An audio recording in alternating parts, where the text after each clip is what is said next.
روغ جوړ او صحتمند اوسئ.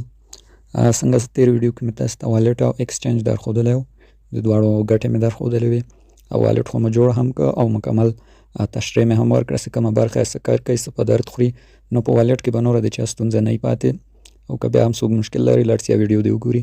نو اوس راځو ایکسچینج ته. ایکسچینج خو مې درته ویلی و چې څه کار کوي، څه ګټه لري. نو ایکسچینجونه ډېر ډولونه لري، خو مشهوره چې ده د بایننس صرافي ده چې دغه لومړی نړیوال ځای لري او اعتبار یې ډېر زیات ده.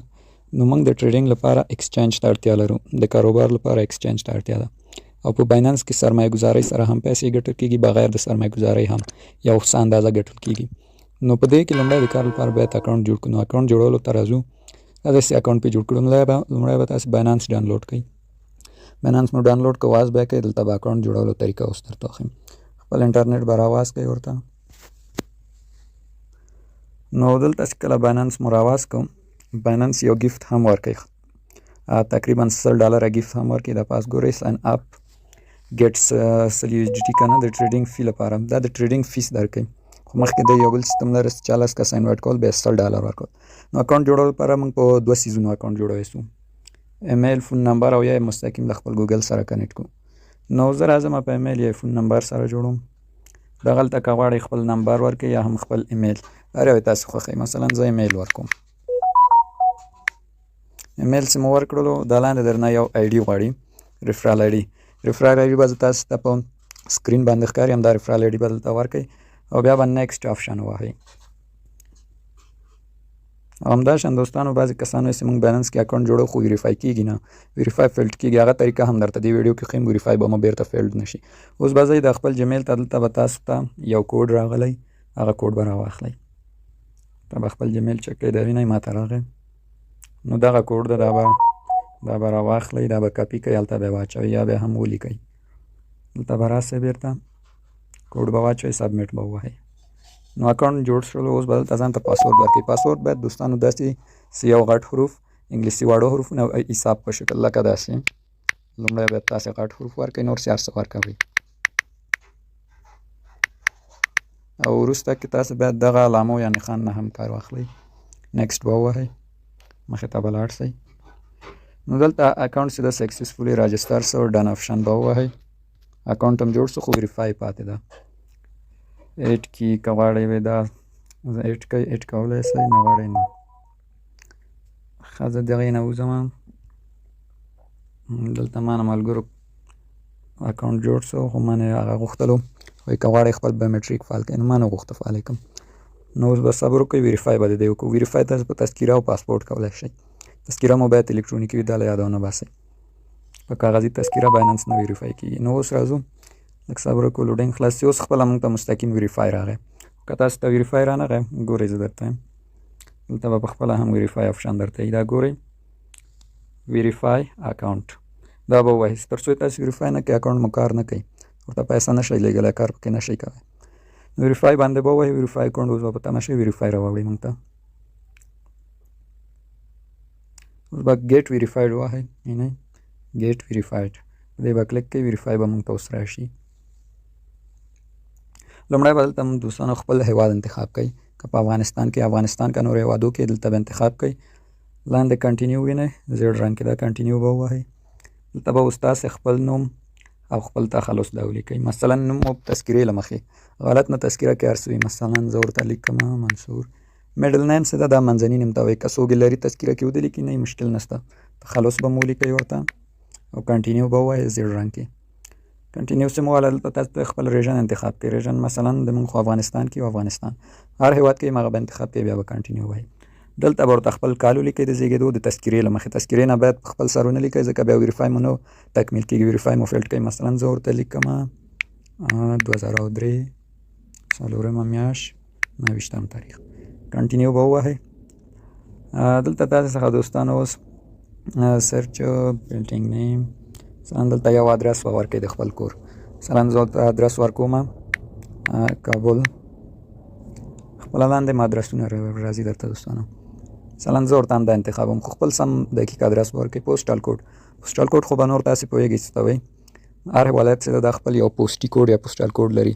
که چېرته مو یاد نه و خپل د ولایت بیا به لاړ شئ کروم براوزر کې به ولیکئ. اول به خپل ولایت ولیکئ، لکه مثلا کابل کې کابل پوسټل کوډ، دا به سرچ کړئ، تاسو ته کوډونه راځي به واخلئ. کابل کې څوک هغه دغه پوسټل کوډ ورکړئ 101 102 او نور ولایت کې بیا به ګوګل کې سرچ کړئ کروم کې پوسټل کوډ مو ولیکه نیکسټ به کوئ. دلته تاسو ته وایي په څه شي باندې غواړئ ویریفیکیشن وکوئ. ډرایوري هغه ده تذکیره باندې آی ډي کارت، ډرایوري لایسنس، پاسپورټ. که څوک پاسپورټ لري پاسپورټ بهتره ده له آی ډي کارت یا تذکیرې نه. څوک پاسپورټ نه لري آی ډي کارت، مثلا زه ورته پاسپورټ وهم یا آی ډي کارت وهم، کنټینیو به ووهئ. نو دلته اوس مونږ ته وایي چې خپل د آی ډي کارت عکس واخلئ. آی ډي کارت یا تذکیره یا هم په پاسپورټ کې باید در سره موجود وي. نیکسټ به ووایئ. زه به اوس دې ته خپله آی ډي کارت تذکیره عکس واخلم. تاسو هم باید خپل تذکیره ورته اپلوډ کړئ. تذکیره به مو دا زاویه وینئ 4 د دې په منځ کې به مو تذکیره راولئ پوره، او د تذکیرې لاندې به مو سپین کاغذ کېدی، نو عکس به ترې مستقیم واخلئ.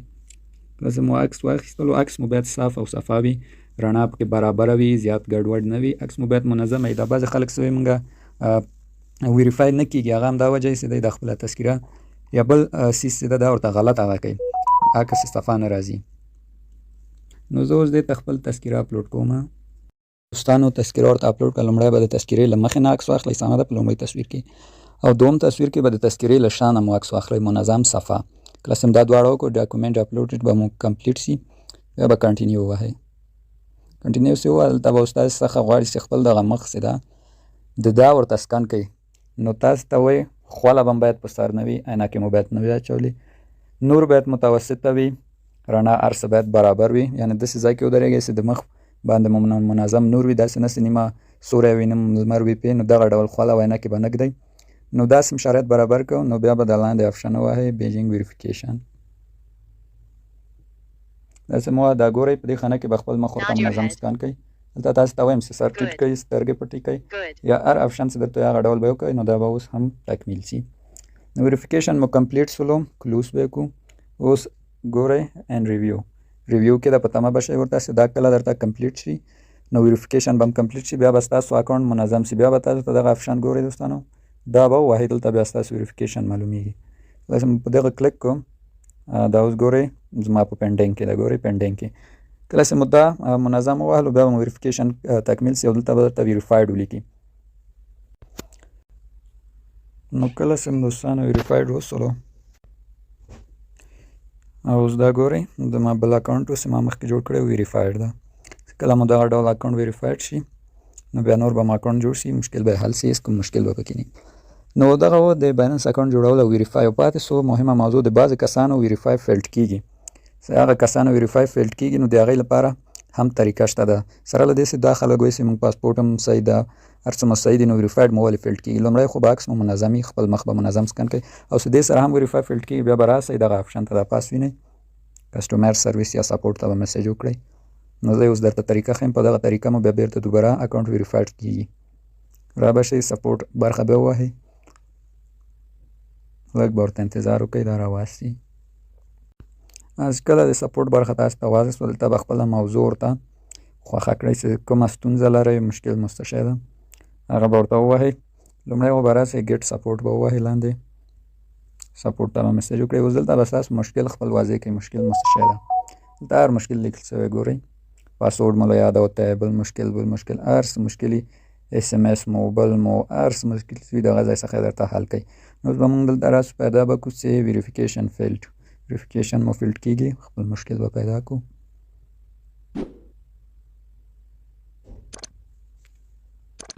نو دوستانو زما په بایننس سپورټ کې د ویریفیکیشن آپشن نه، ځکه زما ویریفای ده، خو ستاسو ویریفای فیلډ شوی دغه ځای کې به خپل ویریفیکیشن فیلډ آپشن لیکلی وي، هغه به ووهئ. که پیدا نه کړه راسئ دا ووهئ، بایومیټریک ویریفیکیشن، په دې به کلیک کړئ. دلته اوس تاسو کسټمر سرویس سره وصل کېږئ. کسټمر سرویس سره چې وصل شولئ، خپل مشکل به ورته حل کړئ. لږ به صبر وکړئ. تاسو ته یو روبوټ دا وینئ، دا روبوټ ده، دا تاسو ته معلومات درکوي. تاسو به دلته راسئ، دا آپشن به ووهئ. دلته کله چې مو دا ووهلو، لاندې به راسئ، بیا به دا آپشن ووهئ تر څو تاسې سپورټ سره وصل کړي. داسې مو ووهلو، لږ به ورته صبر وکوئ. اوس ګورئ دلته آپشن یې درکړو، یو ټرانسفر، یس ټرانسفر کسټمر سرویس. نو دا به وایي کسټمر سرویس سره به تاسو وصل کړي، بیا به دلته تاسو ورته میسج وکوئ چې مشکل مو څه شی ده.